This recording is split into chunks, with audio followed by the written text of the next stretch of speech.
Hi hello ನಮಸ್ತೆ good morning. ಇವತ್ತು ಈ ವಿಡಿಯೋ ಮಾಡೋಕ್ಕೆ ಮೂಲ ಉದ್ದೇಶ,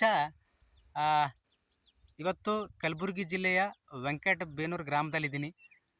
ಡೆಫಿನೆಟ್ಲಿ ಗೊಬ್ಬರ ಹಾಕೋದು ಹೊಲ ಮತ್ತು ನಮ್ಮ ಸಂಜೀವಿನಿ ಗೊಬ್ಬರವನ್ನು ಬಳಸಿದ ಒಂದು ಕಬ್ಬು ಯಾವ ರೀತಿ ಅಂತ ನಿಮಗೆ ಇಲ್ಲಿ ತೋರಿಸ್ಕೊಡ್ತೀನಿ. ಮೊದಲೇದು ಇದು ನಮ್ಮ ಮೋದಿಕೇರಿ ಸಂಜೀವಿನಿ ಗೊಬ್ಬರ ಕೊಟ್ಟಿದ್ದು ಕಾಣಿಸ್ತಾ ಇದೆಯಾ? ಎಲ್ಲಾದರೂ ನಿಮ್ಗೆ ಒಣಗಿದು ಕಾಣಿಸ್ತಾ ಇದೆಯಾ? ಫುಲ್ ಗ್ರೀನಿ, ಹಚ್ಚ ಹಸಿರಾಗಿ ಕಾಣ್ತಾ ಇದೆ. ಎಸ್, ಅಲ್ಲಿ ಕಾಣ್ತಾ ಇದೆ ತಾನೆ, ಹುಂಚಿ ಗಿಡ ಹತ್ತಿರ ಕಾಣ್ತಾ ಇದೆ. ಆ ಹೊಲದ್ದು ನಿಮಗೆ ತೋರಿಸ್ತೀನಿ. ಅದು ಗೊಬ್ಬರ ಹಾಕೋದು ಹೊಲ. ಅದು ನಿಮಗೆ ಯಾವ ರೀತಿ ಬರುತ್ತೆ ಅಂತ ನಿಮಗೆ ತೋರಿಸ್ತೀನಿ. ಇದು ನೋಡಿ, ಕಂಪ್ಲೀಟಾಗಿ ಇದು ಗೊಬ್ಬರ ಕೊಟ್ಟಿದ್ದು ಹೊಲ ಕಾಣಿಸ್ತಾ ಇದೆಯಾ? ನಿಮ್ಗೆ ಕಂಪ್ಲೀಟಾಗಿ ಒಣಕೋತ್ ಬರ್ತಾ ಇದೆ ನೋಡಿ. ನೀರು ಬಿಟ್ಟಿದ್ದಾರೆ ಕೆಳಗಡೆ, ನೋಡ್ತಾ ಇದ್ದೀರಾ?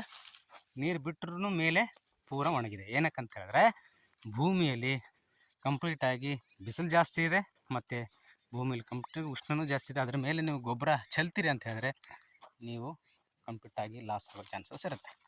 ಕಾಣಿಸ್ತಾ ಇದೆಯಾ? ಕಂಪ್ಲೀಟಾಗಿ ಎಲ್ಲ ಚಂಡಿ ಎಲ್ಲ ಒಣಗೋಗಿದೆ. ಕಾರಣ ಇಷ್ಟೇ, ಯಥೇಚ್ಛವಾಗಿ ಗೊಬ್ಬರ ಸುರಿಯೋದಂಥದ್ದು, ಹೀರೆ ಸುರಿಯೋಂಥದ್ದು. ರೈತ ಬಾಂಧವರೇ, ನಾನು ಹೇಳೋದಿಷ್ಟೇ, ನಿಮಗೆ ಕಡಿಮೆ ಖರ್ಚಿನಲ್ಲಿ ನಿಮ್ಮ ಭೂಮಿಯನ್ನು ತಂಪಾಗಿಡೋದಕ್ಕೆ, ತೇವಾಂಶನಲ್ಲಿ ಹಿಡ್ಕೊಳ್ಳೋದಕ್ಕೆ ಅದ್ಭುತವಾಗಿ ಕೆಲಸ ಮಾಡುತ್ತೆ ನಮ್ಮ ಮೋದಿಕೇರ್ ಸಂಜೀವಿನಿಗಳು. ಕಂಪ್ಲೀಟಾಗಿ ನೀವು ಅತಿ ಕಡಿಮೆ ಖರ್ಚಿನಲ್ಲಿ ನೀವೇನು 5 ಚೀಲ 6 ಚೀಲ 1 ಎಕರೆ ಹಾಕ್ತೀರಿ, ಅದರಲ್ಲಿ ನಿಮ್ಮ 4 ರಿಂದ 5 ಸ್ಪ್ರೇ ನಮ್ಮ ಸಂಜೀವಿನಿ ಮಾಡಿಕೊಡುತ್ತೆ.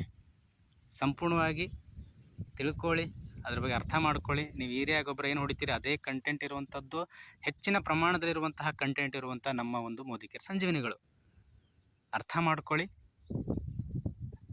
ಯಥೇಚ್ಛವಾಗಿ ಹಣವನ್ನು ದುರ್ಬಳಕೆ ಆಗದೆ ಕಡಿಮೆ ಖರ್ಚಿನಲ್ಲಿ ಹೆಚ್ಚಿನ ಒಂದು ಇಳುವರಿ ತೆಗೋಕ್ಕೆ ನಿಮಗೆ ಸಹಕಾರಿ ಆಗುತ್ತೆ ಅಂತ ಹೇಳ್ತಾ ಮತ್ತೆ ಒಂದು ವಿಡಿಯೋ ಜೊತೆ ಬರ್ತೀನಿ. ಅಲ್ಲಿವರೆಗೂ ನಮಸ್ಕಾರ.